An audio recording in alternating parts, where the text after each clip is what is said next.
Assalamualaikum. Hai anak-anak semua, apa kabar semuanya? Mudah-mudahan semuanya dalam keadaan baik dan sehat sehingga dapat mengikuti pembelajaran hari ini dengan baik pula. Ketemu lagi dengan Ibu dalam mata pelajaran akuntansi keuangan. Seperti halnya pelajaran administrasi pajak, akuntansi keuangan adalah mata pelajaran baru di kelas 11 ini. Di mata pelajaran akuntansi keuangan, kalian akan menerima banyak sekali materi pelajarannya. Jadi, Ibu harapkan kalian siap dan terima semua pembelajaran secara benar dan baik agar kalian tidak pusing nanti ke depannya. Ya, tapi insya Allah lebih menyenangkan di kelas 11 ini. Ibu yakin, pasti kalian senang di kelas 11 ini karena mata pelajarannya itu betul-betul akuntansi sekali. Ya, tanpa memperpanjang waktu, mari kita mulai saja. Di bab pertama ini, Ibu akan sampaikan tentang piutang usaha, piutang wesel dengan utang usaha. Nah, pada pertemuan pertama yang akan Ibu bahas hanya tentang piutang usaha saja. Oke? Ingat, di sela-sela Ibu menyampaikan materi, akan ada tugas yang harus kalian lakukan. Jadi, tolong konsentrasi. Kapan tugasnya dikerjakan, Bu? Hari ini setelah kalian menonton video pembelajaran ini. Paham? Jadi silakan kerjakan. Carinya di modulnya, atau di videonya, atau googling, mangga. Silakan. Hasilnya segera kirimkan ke Ibu. Paling lambat besok pagi, ditunggu sampai jam 5 sore. Baik? Oke, seperti biasa, semua materi akan dimulai dengan pengertian. Pengertian piutang yang akan Ibu sampaikan hari ini hanya pengertian piutang secara umum. Jadi tugas pertama, nih sudah ada tugas. Tugas pertama yang harus kalian lakukan adalah cari ya pengertian piutang menurut para ahli. Minimal 3 ahli. Cari pengertian piutang menurut para ahli, minimal 3 ahli. Oke?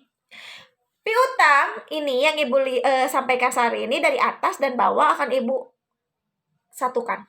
Ya, piutang adalah klaim suatu perusahaan kepada pihak lain yang merupakan hak untuk menagih sejumlah uang dari si penjual kepada si pembeli yang timbul karena adanya transaksi penjualan secara kredit. Oke, kita ulangi.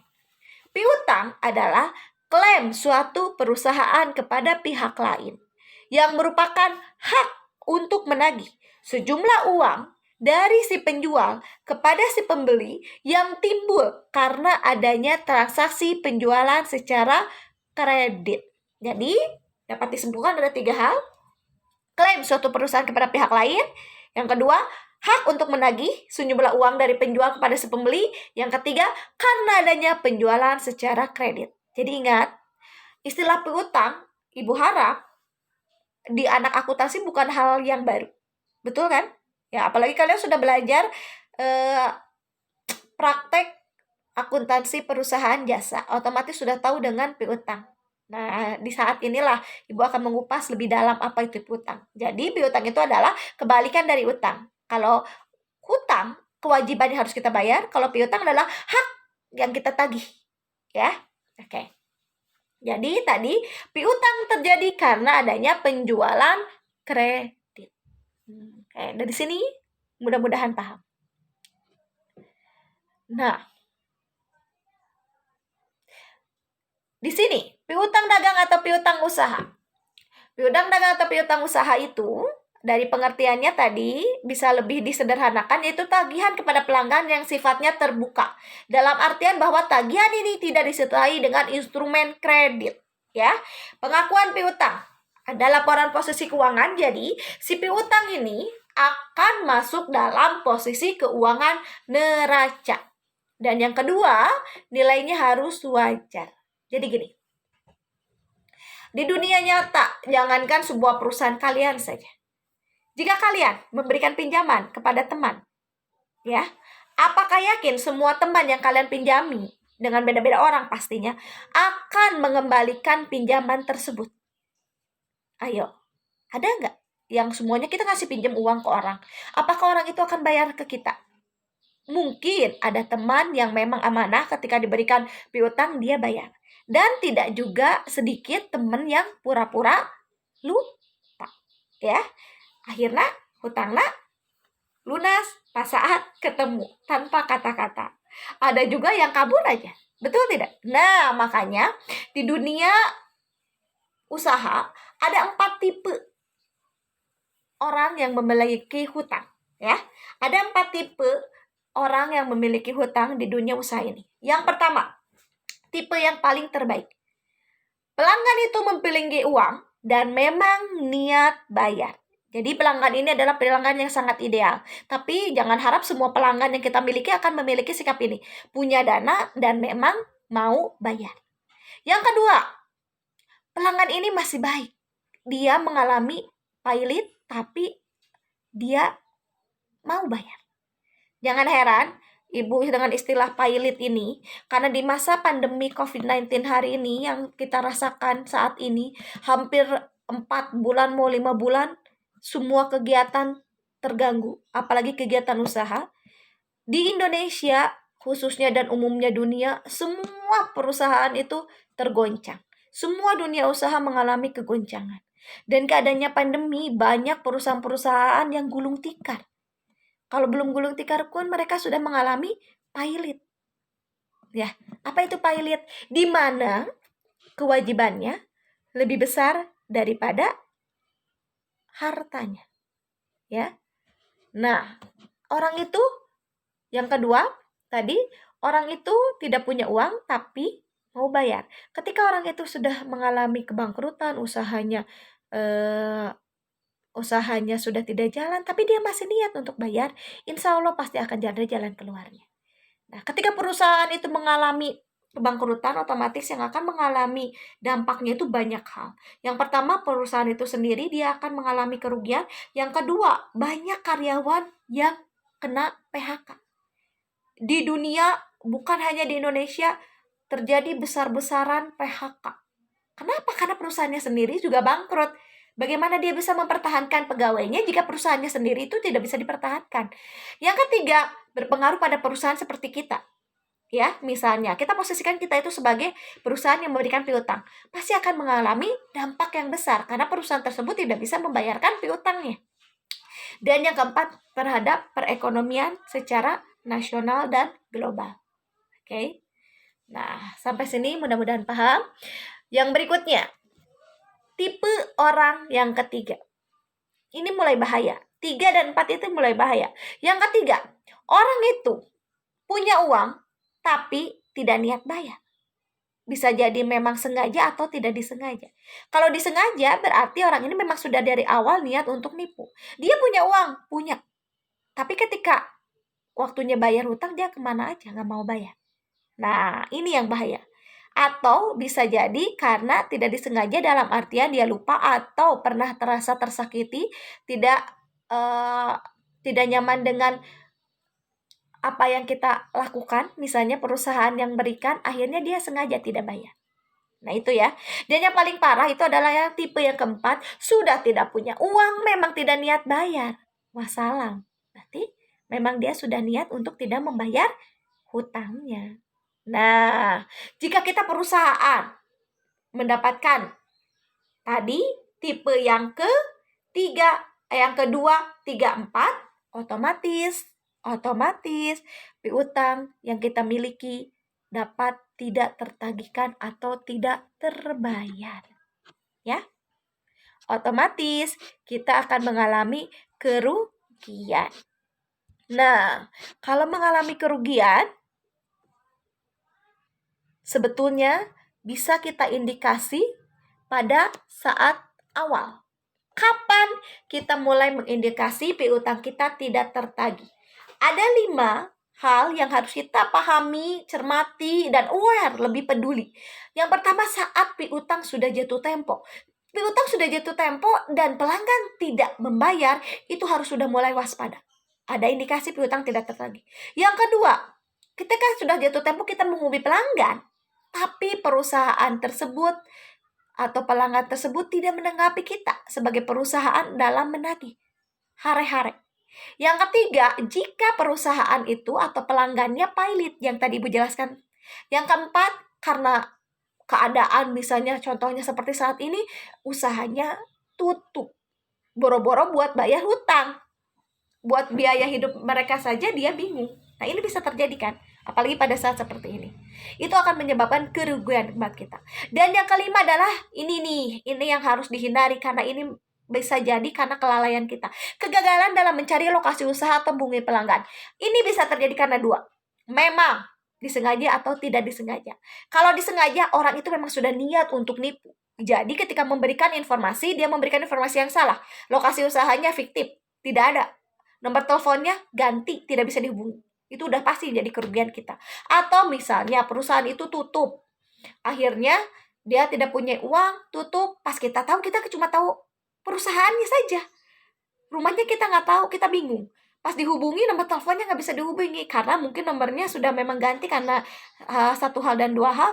Akhirnya tidak bisa kita terima hak kita. Itu yang disebut dengan kerugian piutang.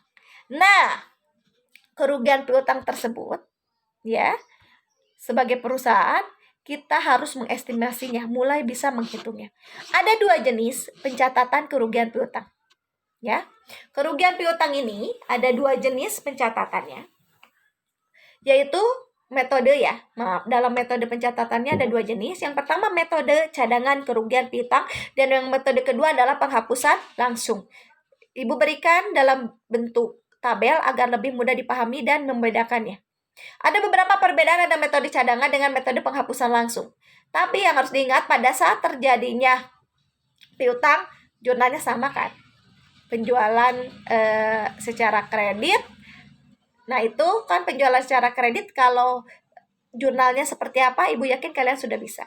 Nah, yang Ibu lanjutkan sekarang adalah pencatatan taksiran kerugian piutang.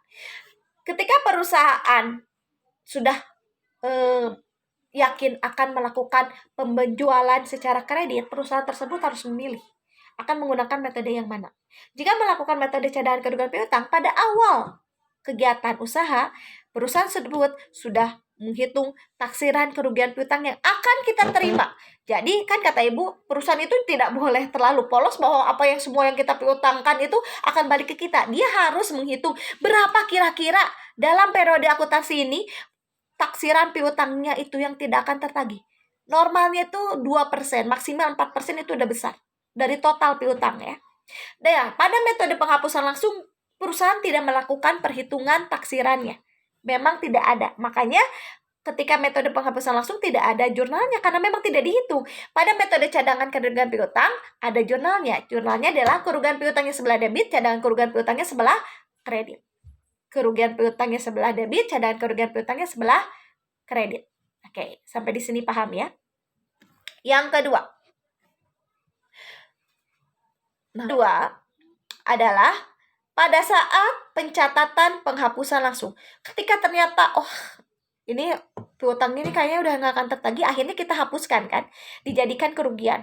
Nah, pada saat metode cadangan kerugian piutang, jurnalnya adalah cadangan kerugian piutangnya sebelah debit, piutang dagangnya sebelah kredit. Pada metode penghapusan langsung, yang di sebelah debitnya adalah kerugian piutang dan sebelah kreditnya adalah piutang dagang.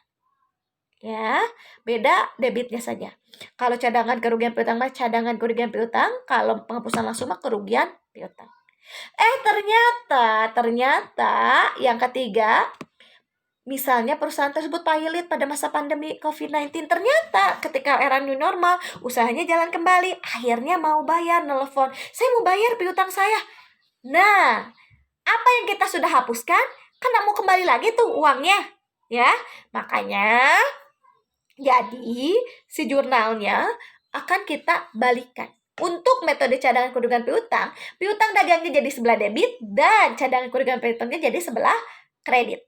Untuk penghapusan langsung, piutang dagangnya di sebelah debit dan kerugian piutangnya sebelah kredit. Nah, ketika sudah masuk dananya, metode cadangan kerugian dengan metode langsung sama. Kas debit, piutang dagang, kredit. Paham? Ini perbedaannya. Tugas kedua. Tadi yang pertama pengertian, yang kedua ibu mau kalian cari lagi apa perbedaan antara metode cadangan kerugian piutang dengan penghapusan langsung. Dari segi apa lagi perbedaannya? Kemudian yang kedua ibu mau kalian cari contoh soal untuk jurnal. Jadi biar lebih paham. Silahkan cari contohnya, tulis. Nanti berikan ke ibu.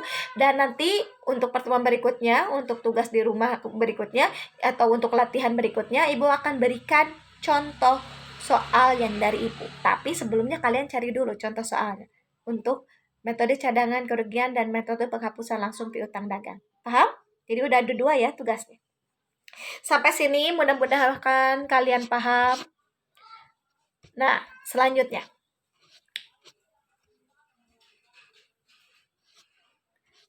Tadi sudah disebutkan dari awal bahwa piutang dagang ini atau piutang usaha ini akan dimasukkan dalam laporan keuangan neraca. Tapi ingat, yang dimasukkan itu adalah piutang dagang bersih. Dari mana? Dari mana perhitungannya? Nah, piutang dagang bersih itu harus dilihat dari atau mempertimbangkan hal-hal berikut ini. Karena ingat, terjadinya piutang karena penjualan secara kredit otomatis yang menjadi pengaruhnya adalah semua yang berhubungan dengan penjualan. Yang pertama adalah retur penjualan. Jika terjadi retur penjualan, otomatis total penjualan akan berkurang, yang mengakibatkan piutangnya juga akan berkurang. Yang kedua, potongan penjualan. Yang kedua yaitu potongan penjualan. Jika dalam kegiatan penjualan secara kredit itu dari awal, misalnya kita memberikan syarat, misalnya 2/5 N per 30. Apa 2/5 N per 30 artinya? Diberikan potongan sebesar 2% jika dilakukan pembayaran 5 hari, maksimal 5 hari setelah terjadinya transaksi dengan jatuh tempo selama 30 hari. Maka potongan penjualan tersebut akan mengurangi jumlah total piutangnya. Ya. Yang ketiga, cadangan piutang tak tertagih. Sama halnya dengan retur dengan potongan, cadangan kerugian piutang juga akan mengurangi jumlah piutangnya. Oke, selanjutnya. Yang akan dimasukkan dalam neraca adalah harga perolehan piutang dagang, yaitu secara menurut prinsip akuntansi Indonesia atau IAI, piutang dagang harus dicatat dan dilaporkan dalam neraca sebesar nilai kas bersihnya atau netonya yang bisa direalisasikan, yaitu jumlah piutang setelah dikurangi cadangan kerugian piutang tak tertagih yang tadi sebelumnya Ibu berikan. Jadi jumlah piutangnya itu harus piutang yang bersih. Paham? Baru disebut dengan harga perolehan piutang dagang. Nah, ini adalah ilustrasi penyajian di neracanya. Ingat bahwa piutang itu masuk dalam aktiva lancar setelah kas. Otomatis di laporan keuangannya itu ada di sebelah kolom sebelah kiri di bawah kas. Contohnya adalah di sini. Aktiva lancar, piutang dagangnya sebesar 5 juta rupiah. Cadangan kerugian piutangnya kredit sebesar 500.000. Itu ada tanda negatif di sebelah paling pojok kiri.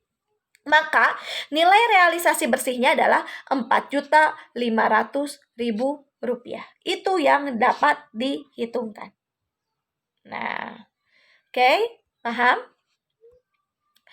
Sepertinya untuk pertemuan hari ini dicukupkan sampai sini. Mudah-mudahan semuanya paham pada pembelajaran kali ini. Untuk pertemuan selanjutnya, di pertemuan selanjutnya kita akan membahas tentang piutang wesa. Silahkan dibaca-baca dulu modulnya, dicari dulu materinya di internet karena ini sudah banyak, karena nanti akan ada banyak perhitungan. Dan sebelum masuk ke piutang wesel juga, nanti akan Ibu berikan contoh-contoh perhitungan untuk piutang usaha. Oke?